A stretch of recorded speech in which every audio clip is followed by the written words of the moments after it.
Now today we're going to be diving into the class the Devastator. This is the third of 4 classes we'll be spotlighting on this channel. And who is this class for? So some of you guys might think this is a tank build class only, but don't worry.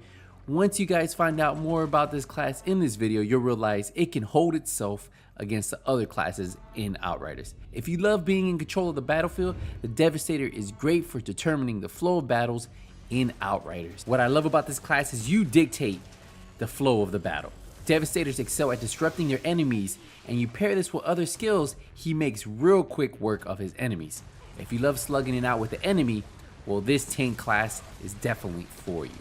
But let's take a moment to dive a little bit deeper into this class to see what the Devastator is all about. So let's talk about the fundamentals to the Devastator. The Devastator class is focused around gravitational and earth-based power effects. Now there are 3 cores to this class: kinetic, protection, seismic. Now the melee attack on the Devastator is a little bit different from the other classes. It inflicts bleeding status on enemies. The bleeding will do a damage to targets over time. And under their name, just under the health bar, you can see the symbol of bleeding and health reduction. Now how about healing? How do you heal as a Devastator? Well, to heal as a Devastator, you recover health from slain enemies that stood too close to you when you finish them off. Now many might say that the Trickster and Devastator healing are similar, but they have some key differences.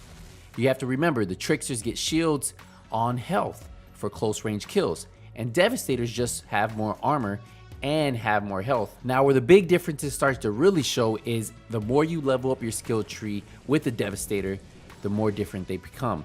Once upgraded, Devastators can achieve bonus armor and health by choosing different specific class tree paths. Check this one out. When an enemy dies in your close range, 20% of their armor will be transferred to you for 10 seconds. A upgraded Devastator will have the most armor and health buff of any class. Now this does mean that if you want to be unstoppable with your Devastator, you need to chase the combat and be in the thick of things so you can keep those buffs coming in and keep that maximum health. Just like every class, there are 8 powers, but in this video we'll only be showing you 4 of the Devastator's powers. You will always start with one single power, and as you level up you will unlock more. Each power always allows for different playstyles. So power number 1, the gravity leap. With this power you will jump into the air and float for a few seconds. Now when activating this gravity leap again while targeting an enemy, which they will be highlighted yellow, will cause you to slam down and cause an area damage of effect to all nearby enemies.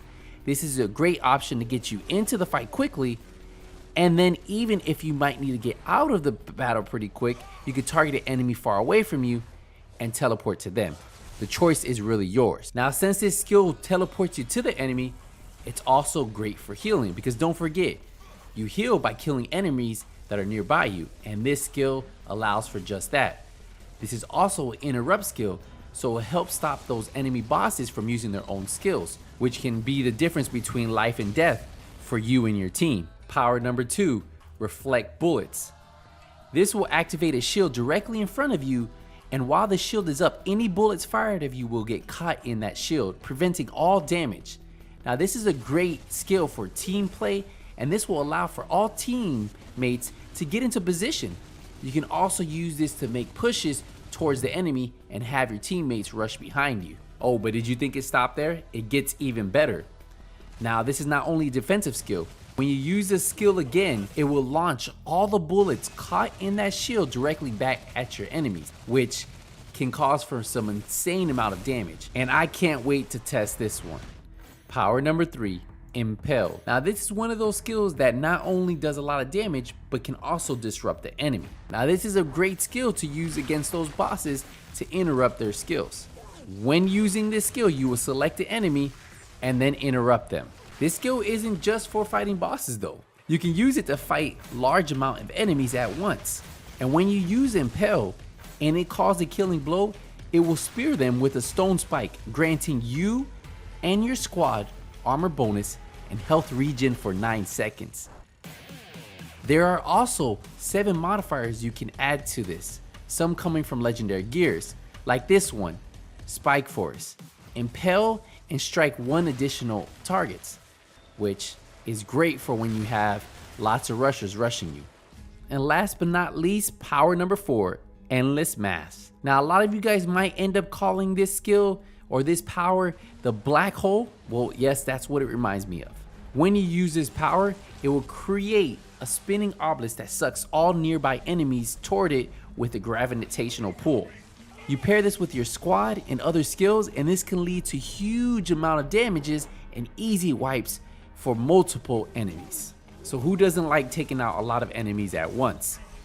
I know I do. And like any class in Outriders, the more you level up, the more powerful you get. Now, using your powers and combos is the only way to truly see the full power of the Devastator. As you pair these powers together and create your own combos, you're gonna see how devastating the Devastator really is. Why don't you check this one out right here? First we use Endless Mass, and then we hit him with the gravitational leap. And you can just see how devastating that combo really is right there. We hit them with reflect bullets, and then we unleash these bullets on them. And that's just a small clip of linking powers together. The possibilities are endless. Now, just like every class in Outriders, all classes can be altered to your playstyle. Now, you can earn class points by leveling up, and at any time you can reset these class points. Now, always remember, you cannot fully max out a full skill tree, but you can reset them as you guys go along as much as you want. Now, there are 3 branches to the Devastator class: the Vanquisher, the Warden, and the Seismic Shifter. Now, each one of these branches are built for different playstyle, allowing you to create one class but have multiple playstyles. The first branch being the Vanquisher, which is close range combat. This provides those bonuses for weapons like the shotgun and the assault rifle. The next you have the Warden. This is the ultimate tank branch. This branch has bonuses for armor, health, and damage resistance, creating what we like to call the super tank. And then finally, Seismic Shifter, which increases your damage over time to skills like Impel and bleeding that you get from the melee attack you can do with this class. But the choices are endless, and it's your choice alone. And last but not least, remember that gear, weapons can all improve your character depending on what type of mods you use. These legendary gear sets, or brand sets, whatever you like to call them, are going to be crucial for you creating the ultimate character. But at the end of the day, the choice is yours. I want to know, what character are you guys excited for so far? The Devastator is looking like the choice I might go with, but we still have one more class to preview. But we're gonna end the video here, guys. Don't forget to subscribe, like the video, and I'll see you guys in the next one. Until then, Nothing But Skills is out.